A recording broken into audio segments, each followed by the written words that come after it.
Ketika Rasulullah SAW dilahirkan di bulan Rabiul Awal, ini jadi satu momen perubahan keadaan dunia. Ya. Nah, melahirkan kembali Rasulullah itu dengan sosok seperti Rasulullah itu mustahil. Tapi melahirkan yang seperti yang dibahas oleh guru kita Ustadz Ahmad, laqad manallahu 'alal mu'minin. Allah telah memberikan nikmat kepada orang beriman, dan nikmat ini berterusan sampai kiamat, tidak ada habis. Idz ba'atsa fihim rasulan, nakirah tadi kata beliau, Allah mengutus rasul. Utusan Allah untuk ngapain utusan Allah? Ya tentu membawa ajaran-ajaran Allah dan ajaran baginda Rasulullah sallallahu alaihi wasallam. Ketika Rasulullah sampai ke Madinah, beliau memiliki kemungkinan untuk melahirkan Muhammad yang lain. Muhammad dengan akalnya, Muhammad dengan akhlaknya, Muhammad dengan pemurahnya, Muhammad dengan segala sisi baginda Rasulullah SAW itu, yang kemudian yang paling sempurna adalah orang yang mewarisi keilmuan beliau. Ada yang mewarisi sifat mahabbahnya, sifat lembutnya, sifat macam-macam sifat baik Rasulullah diwariskan kepada umatnya, dan yang tersempurna adalah yang mewarisi ilmunya seperti yang dibahas oleh Ustadz Nur Salim tadi.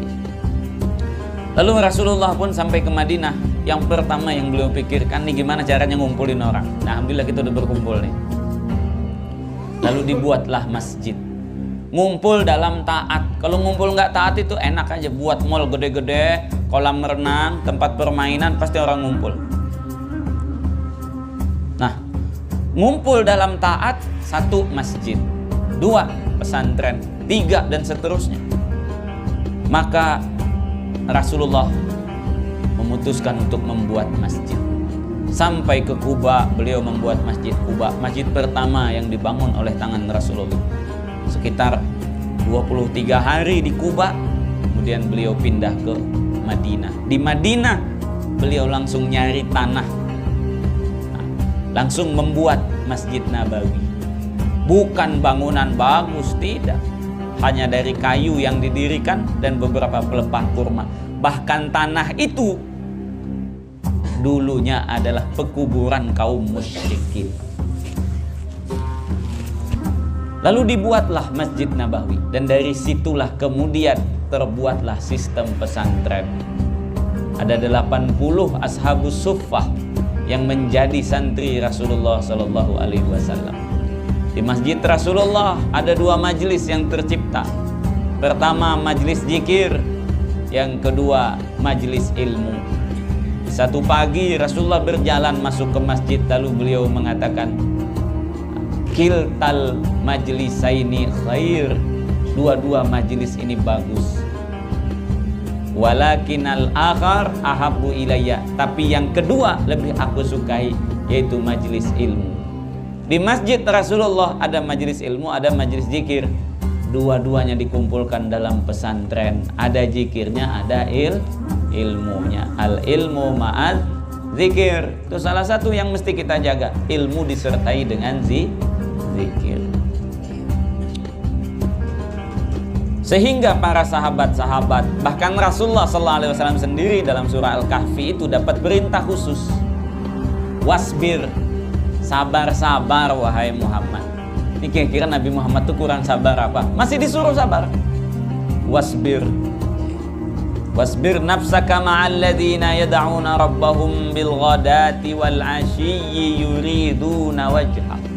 Sabar-sabar engkau duduk berkumpul dengan orang yang berzikir menyebut Allah pagi dan petang. Wala ta'du ainaka anhum. Jangan kau alihkan pandanganmu dari mereka, pikiranmu dari mereka. Turidu zinatal hayatid dunya, dikarenakan kau hanya menginginkan perhiasan dunia. Dalam hadis jelas dikatakan, man roha atau man ghoda ila majlisi ilmin. Siapa yang berangkat pagi atau sore ke majelis ilmu, kalau dia berangkat pagi maka baginya pahala haji, dan siapa yang berangkat sore atau berangkat malam maka baginya pahala umrah. Dalam hadis dari Abu Dzar Al-Ghifari disebutkan, ya Abu Dzar la antag dua, wahai Abu Dzar, kalau engkau pagi-pagi fata'allama baban, ayatan minal ilmi khairun laka min an tusalliya mi'ata raka'ah.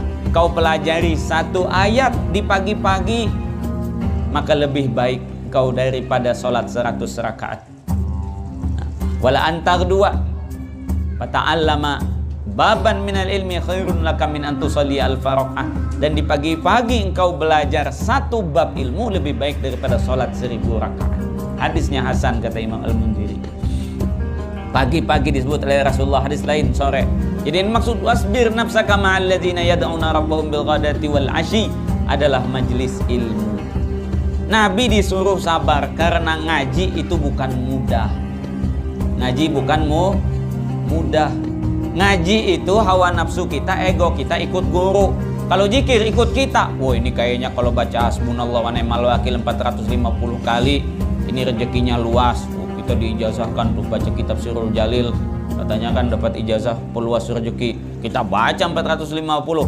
Wah, ini kalau saya baca sholawat nariyah, ini kira-kira rezeki saya luas. Kalau saya baca sholawat badar, ini kira-kira pertolongan Allah datang.